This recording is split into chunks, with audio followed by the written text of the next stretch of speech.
Phoenix friends ഈ എന്റർടൈൻമെന്റിലോട്ട് ഏവർക്കും സ്വാഗതം. ദൃശ്യം 3 നമ്മുടെ ലാലേട്ടൻ നായകനായി ജിത്തു ജോസഫ് സംവിധാനം ചെയ്ത ദൃശ്യത്തിന്റെ 3-ാം പാർട്ടാണ് മെയ് മാസം 21 ലോകമെമ്പാടുമുള്ള തിയേറ്ററുകളിൽ നമ്മളെ വിസ്മയിപ്പിക്കാൻ വേണ്ടി എത്തുന്നു. ശരിക്കും പറഞ്ഞു കഴിഞ്ഞാൽ റെക്കോർഡുകൾ തകർക്കാനും ആ ജനങ്ങളെ എല്ലാം തിയേറ്ററിലോട്ട് എന്താ പറയാ ഒരു ആഘോഷമായിട്ട് തിയേറ്ററിലോട്ട് കയറ്റാനും പറ്റിയ ഒരു സിനിമ തന്നെയാണ് ദൃശ്യത്തിന്റെ 1, 2 ശേഷം ദൃശ്യം 3.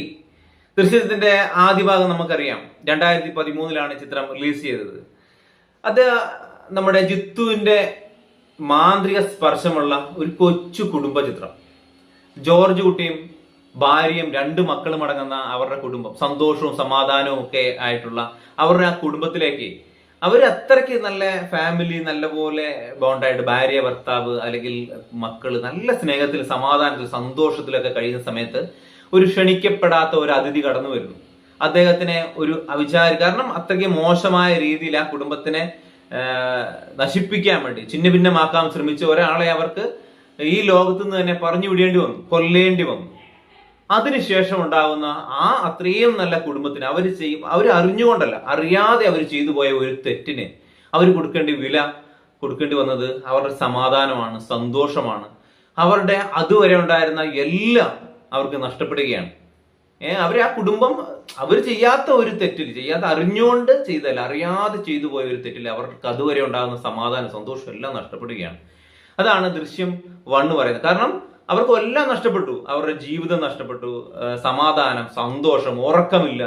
ആ ഉറക്കമില്ലാത്ത രാവുകൾ മാത്രമായി പേടിക്കുന്നത്, ഭയപ്പെടുത്തുന്ന ജീവിതമാണ്. മുന്നോട്ട് പോകും തോറും ഓരോ ദിവസം കടന്നു പോകുമ്പോഴും അവരുടെ മനസ്സിൽ അത്രയ്ക്കും പ്രശ്നമാണ് ഉണ്ടായത്. അപ്പൊ അതിന് അവരെ പോലീസുകാര് അവരെ പിന്തുടരുകയും അവരെ നശിപ്പിക്കാൻ ശ്രമിക്കുകയും അവരെ തെളിയിക്കാൻ, അവരിൽ നിന്നൊക്കെ അവർ രക്ഷപ്പെടാൻ, ആ കുടുംബത്തെ രക്ഷിക്കാൻ വേണ്ടി ജോർജ് കുട്ടി കഷ്ടപ്പെടുന്നതും ത്യാഗം, ജോർജ് കുട്ടി മാത്രമല്ല അവിടെ കുടുംബം മൊത്തം ഒരുമിച്ച് ഒരു കെട്ടായിട്ട് നിന്ന് അവരുടെ ആ ഒരു സംഭവം അവര് എതിർത്ത് അവരെ ആ കുടുംബത്തെ അവര് ഒറ്റക്കെട്ടായി അവര് സംരക്ഷിച്ചു പോരുന്ന ഒരു സിനിമയാണ് ദൃശ്യം 1. അതിന്റെ തുടർ 2021 ദൃശ്യം 2 വരുന്നത്. കാരണം ഒരു കൊലപാതകം, ഒരു തെറ്റ് ചെയ്ത് കഴിഞ്ഞാൽ ആ തെറ്റിൽ നിന്ന് നമ്മളെ പിന്തുടരും, നമ്മളെ ആരെങ്കിലും എങ്കിലും ഇതിൽ പെടുത്താൻ വേണ്ടി ശ്രമിക്കും. ഒരിക്കലും നമുക്ക് അതിൽ നിന്നൊരു മോചനമില്ല എന്നുള്ളത് തന്നെയാണ്. കാരണം ഇവരെ പിന്തുടരുകയാണ്, പോലീസുകാരാണെങ്കിലും എല്ലാം ഇവരെ നേരെ പിന്തുടരുന്നു. ഇവരുടെ അയൽവാസികളായി പോലീസുകാർ വന്ന് താമസിക്കുന്നു. ഇവരുടെ കുടുംബത്തിൽ ഇവർക്കൊന്നും സംസാരിക്കാൻ പോലും പറ്റാത്ത രീതിയിൽ ഇവരെ കെട്ടിയിട്ടിരിക്കുകയാണ്. അപ്പോൾ ഇവർക്ക് എപ്പോഴെങ്കിലും അറിയാം നമ്മൾ പിടിക്കപ്പെടും, ആ പിടിക്കപ്പെടാനുള്ള സാധ്യതയുണ്ട്. അപ്പം അതിനു വേണ്ടിയിട്ടുള്ള പോലീസുകാരുടെ പ്രയത്നവും അതിൽ നിന്ന് രക്ഷപ്പെടാൻ വേണ്ടി ജോർജ് കുട്ടി നടത്തുന്ന നീക്കങ്ങളുമാണ് ദൃശ്യം 2. നമ്മൾ കണ്ടതാണ്. പെട്ടെന്ന് ട്വിസ്റ്റുകളും ടേണുകളെല്ലാം കൊണ്ടുവന്ന് അവർ എപ്പോഴാണെങ്കിലും തന്നെ അടുത്തോട്ട് പോലീസുകാരെത്തും, അല്ലെങ്കിൽ താൻ ഇതിൽ പിടിക്കപ്പെടും. അതിൽ നിന്ന് രക്ഷപ്പെടാൻ വേണ്ടിയിട്ടുള്ള ജിത്തുവിന്റെ ജോർജ് കുട്ടിനെ കൊണ്ട് ചെയ്യിക്കുന്ന ഒന്നും പറയണ്ട. ദൃശ്യം 2 അങ്ങനെയാണ് കൊണ്ട് അവസാനിപ്പിച്ച്. കാരണം അവർക്ക് ഒരിക്കലും ജോർജ് കുട്ടീനെ കീഴ്പ്പെടുത്താൻ പറ്റില്ല എന്നുള്ള ഒരു ഉറച്ച വിശ്വാസത്തിൽ കൊണ്ട് തീർത്തിരിക്കുകയാണ്. എന്നാൽ ദൃശ്യം 3 വരുമ്പോൾ എന്തായിരിക്കും കഥ? സ്വന്തം കുടുംബത്തിനെ, തനിക്ക് ഏറ്റവും വലുത്, കാരണം ഒന്നും ആരുമില്ലായിരുന്നു, അനാഥനായ ഒരാള് സ്വന്തം കുടുംബത്തിന് വേണ്ടിയിട്ട് മാത്രമാണ് ജീവിച്ചത്. കാരണം അദ്ദേഹത്തിന് കുടുംബം മാത്രമേ ഉള്ളൂ. അദ്ദേഹം കഷ്ടപ്പെട്ട് പടുത്തുയർത്തിയതാണ് അദ്ദേഹത്തിന്റെ കുടുംബം എന്നാണ് അദ്ദേഹം പറയുന്നത്. അല്ലാണ്ട് വലിയ സ്വത്ത്, പണം സമ്പാദിച്ചു, അല്ലെങ്കിൽ അദ്ദേഹം വലിയ തിയേറ്റർ മുതലാളിയായി, അങ്ങനെ വലിയ പണക്കാരനായെന്നല്ല, ഞാൻ കഷ്ടപ്പെട്ട് ഉണ്ടാക്കിയതാണ് എൻ്റെ കുടുംബം എന്നാണ് അദ്ദേഹം പറയുന്നത്. ആ കുടുംബത്തെ നശിപ്പിക്കാൻ വന്ന ആളെ അദ്ദേഹം പറഞ്ഞു വിട്ടു. ആ ഒരു തെറ്റ് അയാൾ ചെയ്തു. ഇപ്പൊ അയാൾക്ക് പേടിയാണ്. ഇപ്പം ഈ 2026 എത്തുമ്പോൾ അയാൾക്ക് പേടിയാണ്. അതുവരെ ഉണ്ടായിരുന്ന ധൈര്യമെല്ലാം ചോർന്നു പോയി. അദ്ദേഹത്തിന് പേടിയാണ് ഇപ്പം.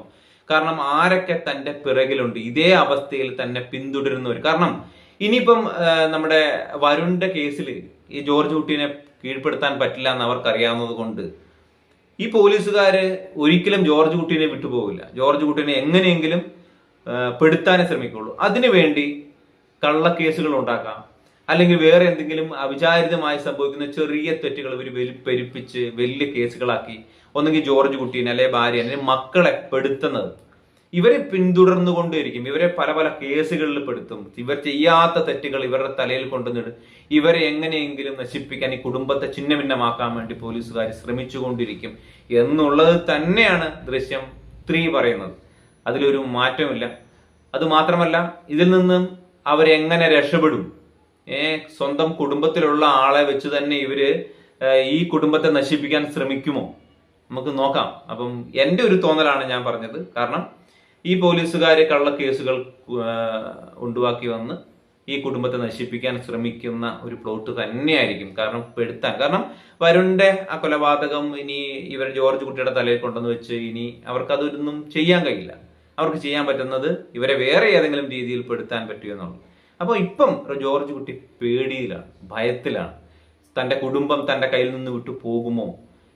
പഴയുള്ള സ്നേഹം, സമാധാനം, സന്തോഷം ഒന്നുമില്ല ഇപ്പോഴും.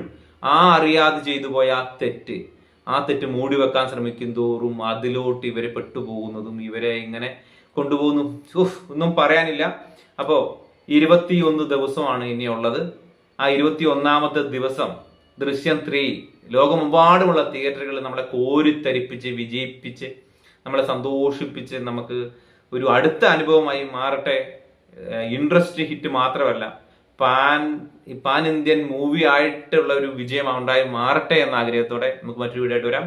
അപ്പോൾ വീഡിയോ ഇഷ്ടപ്പെട്ടെങ്കിൽ ലൈക്ക് ചെയ്യുക, ഷെയർ ചെയ്യുക, സബ്സ്ക്രൈബ് ചെയ്യാത്തൊരു സബ്സ്ക്രൈബ് ചെയ്തിട്ട് ഒന്ന് സപ്പോർട്ട് ചെയ്യാം. നമുക്ക് മറ്റൊരു വീഡിയോ ആയിട്ട് വരാം.